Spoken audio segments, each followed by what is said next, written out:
Hey everyone, my name is Keith Sorry, and yep, that's my last name. Sorry, pronounced just like the apology.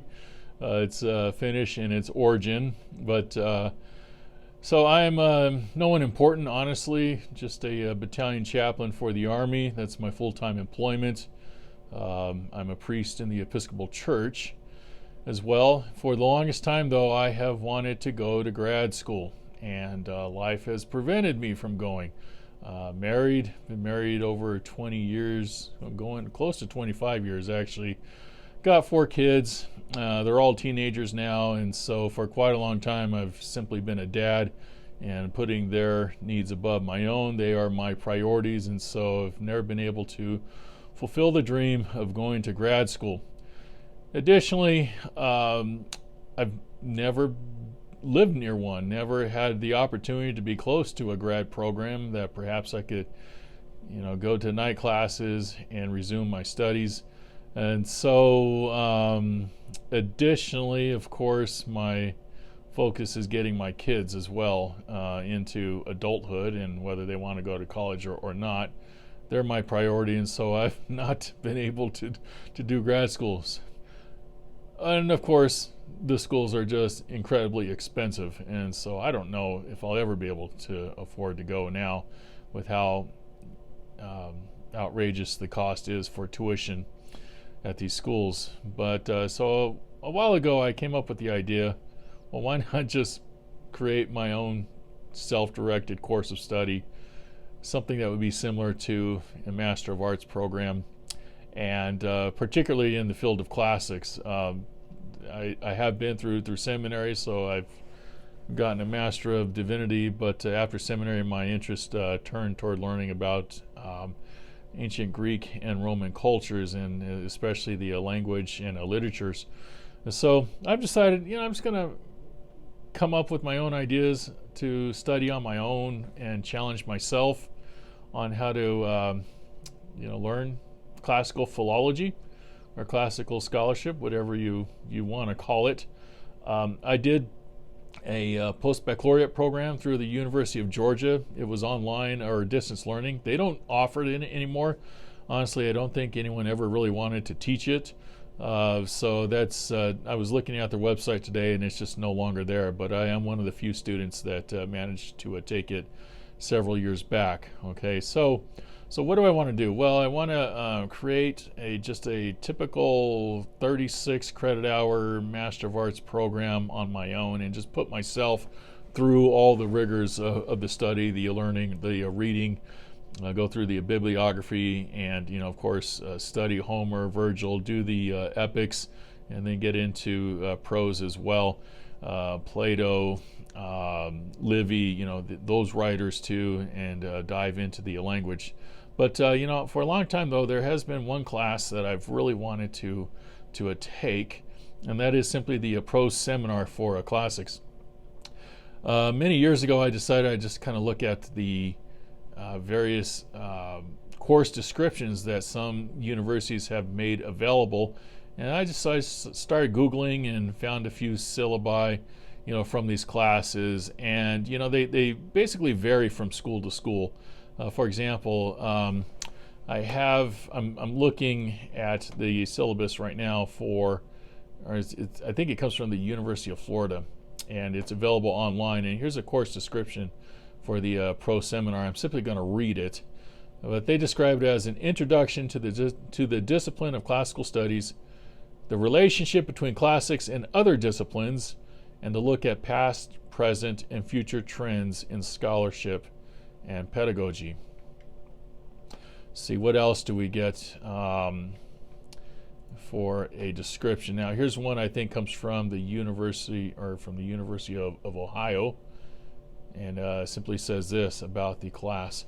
This course prepares new graduate students for graduate level research in classics. It introduces you to some of the major tools for classical research, the lexicographical databases, online corpora, etc., and resources here on campus such as the Center for Epigraphical and Paleographical Studies. It also introduces you to major methodological and theoretical trends in recent scholarship. Of across all the main subdisciplines of classics, and then in parentheses, they clarify with literary studies, ancient history, ancient philosophy, and religious studies. It encourages you to integrate these approaches to your coursework and candidacy portfolio.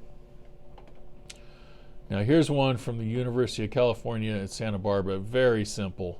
For Classics 201, the pro seminar, let's see, their course description simply says bibliography, methodology, and history of classical scholarship. That's it. No further explanation or description of what the class is. When I did my online postbac with the University of Georgia, I was in communications with Richard LaFleur, one of the co-authors for the Wheelock's Latin, and I was wondering, why do they call the class pro seminar? I didn't understand why it was called that, and so he graciously gave me an idea, and the idea is that the pro seminar, is related to the word for seed, right?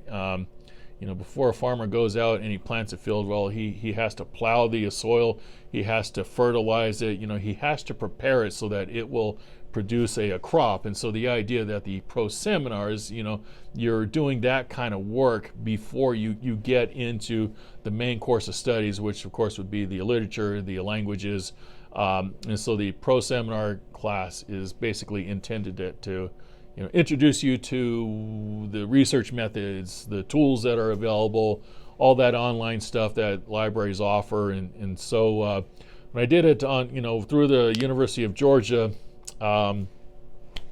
it was just a 1 credit hour class. So there wasn't a whole lot of learning to be done. And I did spend time online looking at the tools that the library offered. But I actually took myself as well through basically all of these books here. This is, close to 24 inches high. And I think I'm going to do it again. I'm going to go back through this whole reading list and kind of add to it. But I think probably a good start, would be with hermeneutics, right? And so I want to reread Mortimer Adler's classic book, How to Read a Book. So I got it right here on top. How to Read a Book. When I read this many years ago, what I took away with it was he kind of gives you the tools in order to discover authorial intent. So obviously I'm not a postmodernist. I do believe in the importance of authorial intent, and so Mortimer Adler kind of helps guide you on how to discover that, by reading and understanding, the patterns that authors use when in the course of their communications and a rhetoric. So great book. I loved it. I'm going to read it again to start off my own self-directed MA program in classics. And then here's one that I found one time, Interpreting Classical Texts by Malcolm Heath. Haven't read this one actually, but I thought, hey, might as well get into this too while I'm at it. Here's one that I just finished yesterday. I've read this one now in life 3 times. Each time you read it, you will pick up something else. But this is by Bernard Knox, I'm not sure how he pronounced his first name, simply called The Oldest Dead White European Males. And so he picked a very provocative title. And but what I took away from this, as I read it over the weekend, was he enables you to see how Greek culture really still has an influence on the 21st century in the Western world. So great book. I've read it 3 times now, and I'm just going to get rid of it. Not that it's a bad book, but truthfully, I'm trying to dwindle down all the books on my shelves at home because I've got no more room on my bookshelves, and so I need to get rid of books now. But I saw this was on a syllabus offered by another university for the same class, so I thought, okay, I'm just going to read this book. Of course, very controversial, Who Killed Homer? By Victor Davis Hanson, John Heath. I've read this one before. This one, I don't remember when. I don't know when it was published. It was maybe back in the 90s. I don't know, but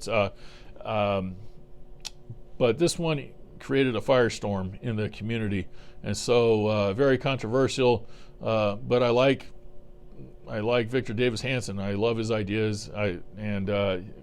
want to recognize his co-author John Heath as well. One of the takeaways that I received from this book when I first read it, toward the end, he's gave a whole list of suggestions on what universities ought to be doing and classics departments. And one thing he said is that if you're not a published author, you should not be writing book reviews. And that really sank in, because when I went through seminary, we used to let our master's students write book reviews, guys who were not even published, and yet there they were criticizing other published authors and scholars and getting away with it.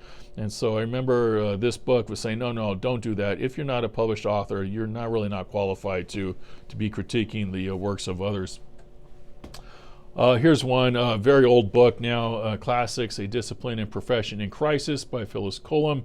I don't remember how I discovered this book. I was probably reading one of the an old syllabus from a school, from a university, and saw this probably in a bibliography. But I did read through this one time and just talked about all the troubles that the classics departments have, right?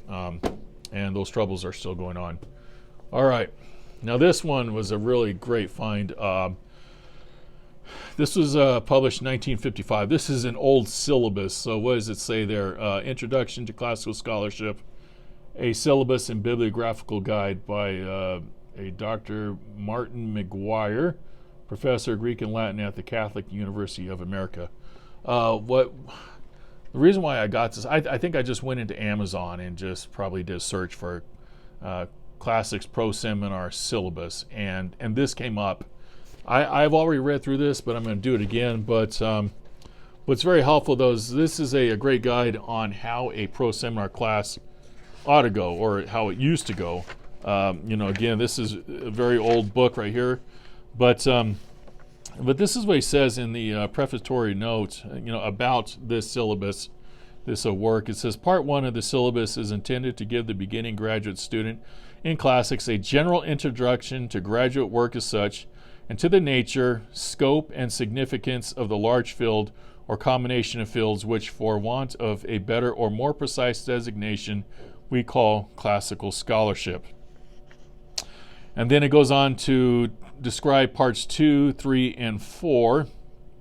But in part 2, it looks like a lot of material is drawn from the this classic work, part of my German, but the Handbuch der Altertumswissenschaft, which would be obviously like the handbook of, old science, ancient science, or the science of the ancient world.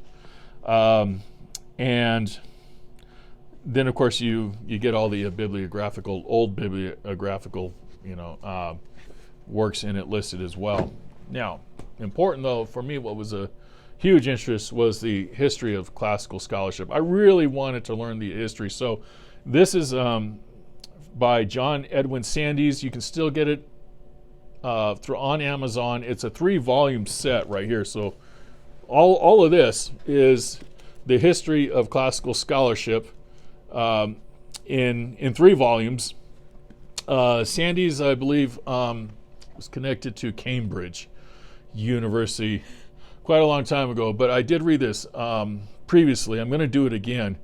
What was very helpful too that I liked was that right at the very start he talks about what classical scholarship is, the meaning of basic terms like scholar and philology, and he traces them through time. He gives you the etymology and the difference, how these terms were used during history and in different places, but he goes through all the major turning points in classical scholarship and philology. Like I remember, there's a whole chapter on Erasmus himself. I mean, he was that important in the history of scholarship. So I'm going to go through this again. What I really look forward to now is that since I read this the first time many years ago, I've lived in Europe for 4 years, and so now I understand Germany, and the importance of those universities out there, and I think it's going to make more sense now that I can visualize destinations or certain places that Sandys wrote about. So not just Germany. Italy as well. I've spent a lot of time in Italy. Been to Greece. Traveled all over Europe. Honestly, when I was stationed there in Kaiserslautern with the U.S. Army. Here's another one by Villamovitz, History of Classical Scholarship. Thankfully, much smaller, but very important. Again, another German guy. Here's one by Pfeiffer. Actually, it's 2 volumes on the history of classical scholarship. Same thing, just writing about the same topic as Sandys and Villamovitz Moellendorff on the history of classical scholarship. Now here's David Shops. I believe he's a professor in Israel, maybe at Hebrew University. May even be a rabbi, I'm not really sure. But he wrote this handbook for classical research. And this was recommended to me, I think, by the librarian at the University of Georgia.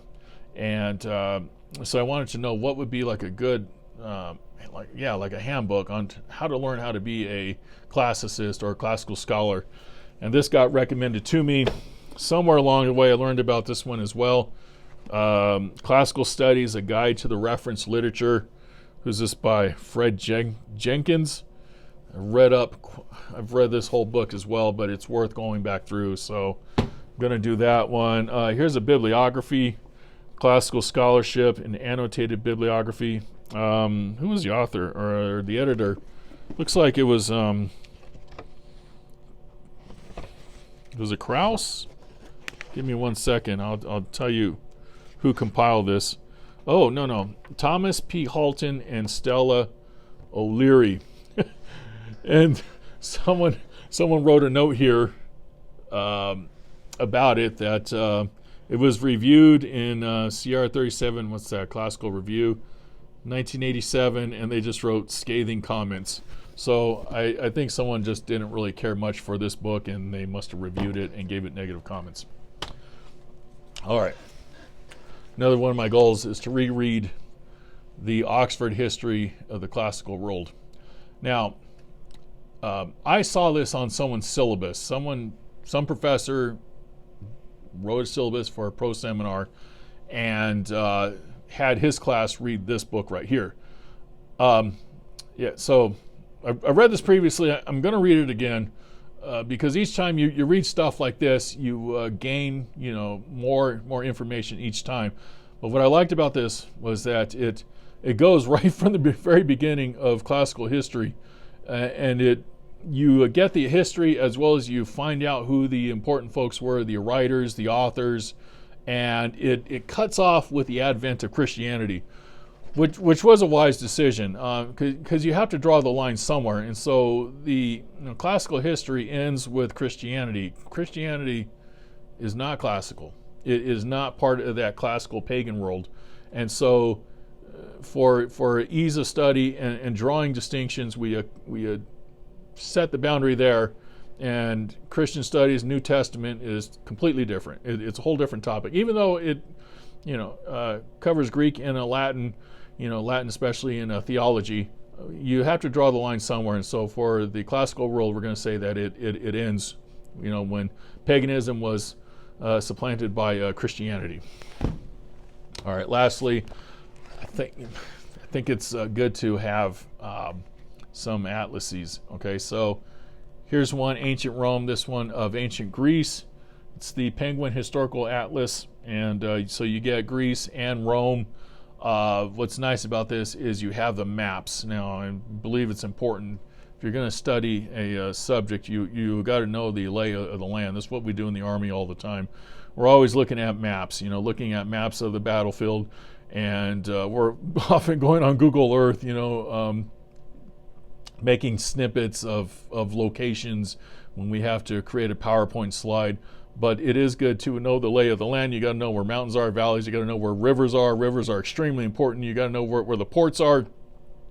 You got to know altitudes as well. And so I think I haven't read these yet, but when I saw them, I thought I better buy these. I'm going to read these and hopefully get some good tools on how to be a classical scholar. So now that's just the pro seminar, my plan for pro seminar. Haven't gotten into the languages yet, but I'll talk about later on another video what I'm doing about the Greek and Latin. Okay, all right, that's my plan. Hopefully someone here will benefit from learning what I'm doing, and if you guys have any great ideas that you'd like to share, suggestions on, or tell me what works for you, your best practices, go ahead and make a video or leave a comment. I'd like to learn, because I'm doing this by myself. No one is teaching me now all the stuff that I want to learn, but I do look forward to growing and learning from other people who have good ideas. So I look forward to seeing those videos too. Thanks.